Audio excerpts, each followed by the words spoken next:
up watching our first guest on The View, and now she's getting rave reviews as the director of her HBO documentary on the groundbreaking comedian moms Mabley. Please welcome back to our show the very talented and lovely Whoopi Goldberg.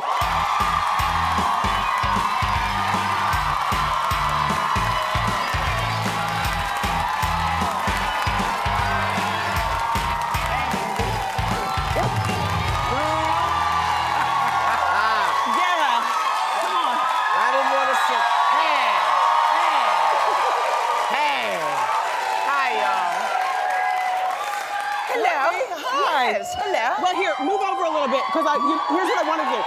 I want you to give us some shoe cam, because, yeah, put your feet. Is that it? Yes.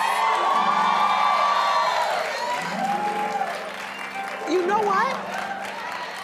Is this one of the higher heels that you've worn? No, this is one of the lower heels that I've worn. That you've worn? Yeah. I know it's going to freak you out, but I wear them like you on occasion. Do you? Yeah, I like them very, very high. Really? Yeah. Well, where do you go when you wear these high heels? Because I watch the show. I go to work. I only have shoes at the job, babe. So you wear heels on The View? Uh-huh. I've never seen it. Yeah, you've seen it. Yeah, you've seen it? I'm sorry. That's right. You have a lot on your mind. She's thinking about many things, like Tiger Woods. It's a mess. It's a mess out here. Listen, I saw an Instagram photo, though, of your shoe closet. Uh-huh. You have a lot of shoes. Yeah, there. In your own personal... Yeah. Okay. That's at the job. That's at the job. That's not my house. This is at The View? Yeah. And these are all your shoes? At my house, yeah. Oh, at the house. Yeah. Okay, wait. Let me just get this straight. Okay. So this is just your shoe collection. Yeah. At The View. Yes. That's hot. I like how everything's laid out like that. Well, you know, I'm sort of a neat Nick. I'm a bit of a neat freak, but you know, yeah, that's where they are. Cause I want to look like I'm at least trying to keep up with everybody. You know, because everybody's so well pulled together. Well, I mean, you know, it takes a lot of people who dresses you? Me. And so, really? No. You know who dresses me. No, I just wanted to ask. Now, so when you get in, you decide what you're going to put on, and then you pull when your I wake shoes. up, I wear what I'm going to wear. And sometimes our fabulous wardrobe woman, Fran, says, is that really what you want to wear? And I'll say, should I iron it? She'll say, just let me iron it. Yeah.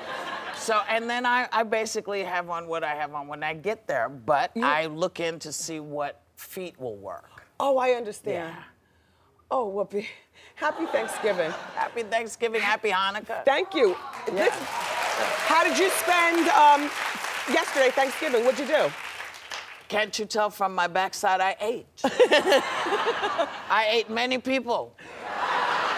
Yes. Did you cook? Did you entertain your daughter? Did people come over? The family is in. Oh, good. And it's the only time I cook. I cook on Thanksgiving, and I cook on Christmas. Yeah. Yeah.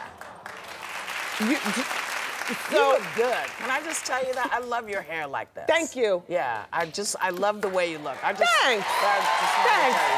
Whoopi, you know, like I was saying during Hot Topics, and I, you know, always say I've been preparing to turn 50. I'm 49 now. Yeah. And I know you're not quite 60, but Not quite. did you find things in life different for you drastically at 50 versus? No, well, no.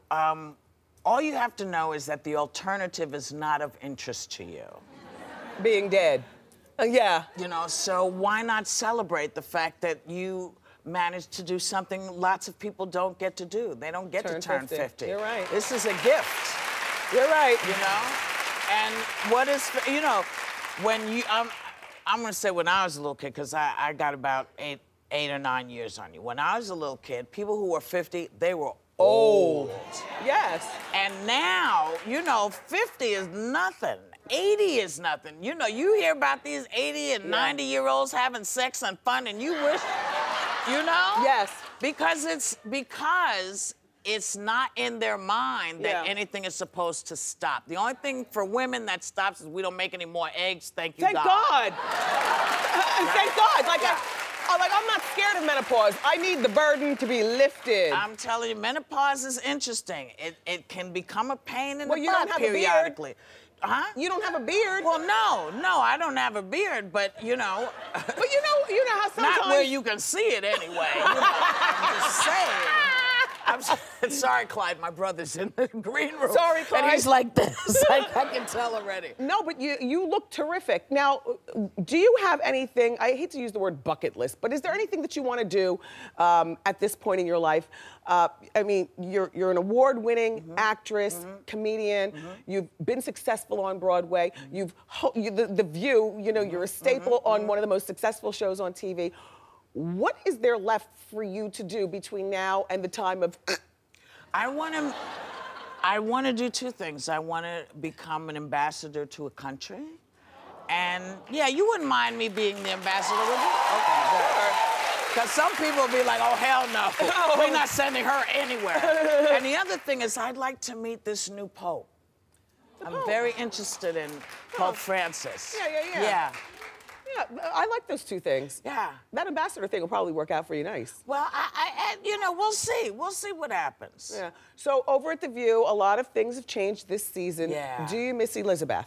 I miss Elizabeth a lot. I miss Joy a lot, but I have to tell you, I'm having a great deal of fun with Jenny McCarthy. She's a fun girl. You know, she's a fun girl, yes. A great deal of fun with her. And you know, it took me a minute because, you know, it was kind of startling to have started something with two folks and to become tight with them, especially with Lizzie, because she and I got along. We talked about interesting stuff. We didn't always agree, but that's what friends do. Yeah. But I was kind of like, wow, and I didn't really know Jenny, and so I thought, well, I'm gonna sit back for a minute. Yes. And then she started tickling. I started laughing. She tickled me, not like tickle, but she would say something. I started laughing and look at her, and she said, well, it's true. Yeah. And I just find her really sweet and refreshing. I like her a lot. Yeah, you guys have a nice chemistry. Yeah. This season as well. Yeah. And I know that there was a show that tries to copy To Be Like You All that said some horrible things about you all to Arsenio Hall, and we talked about it on Hot Topics. Yes, I know. And then I was out socializing with Sherry like 4 nights, you know, later. Right. And she said, you know, thank you. Yeah. And we've all agreed that we're not going to talk about that show and how ignorant the comment was from that show. It happens. I won't speak for anybody but me. I have stepped in it many times. I have said things that you think 2 minutes later, you know, that was really dumb. And there's nothing you can do about it till you see the person. And, you know, it happens, child, please. If I cried every time somebody said something rough about me, I'd be nothing but water. Yeah. Well, Whoopi's not going anywhere. I want to hear more about life, the liberty, and the pursuit of happiness. Yes. I want to talk with you about that documentary that you produced for HBO about Moms Mabley. Yeah. So keep it here, because Whoopi's not going anywhere. We're back with Whoopi Goldberg. Congratulations on that HBO documentary. Tell us about Moms Mabley. Well, Moms was a comedian who had all these great records out, and when I was a kid, our parents had the records, you know, but you weren't supposed to listen to them because they had jokes on them that you weren't supposed to know about. Right. But we would secretly sneak and listen to it because it was funny. Yes. You know, so you had Moms, you had Red Fox, and I used to do her on stage as a one-person show before Whoopi Goldberg showed up as a famous person. Right. So I used to do her in California, and I kept saying I was going to do it again, and then like 30 years went by, and I realized that a lot of people they knew of her, but they didn't know who she was. I knew of her. Yeah. I know she was born in 1897. Yes. And I only know of her because my parents, while I don't remember the albums, I remember hearing conversation. Yes. Now, she performed Toothless.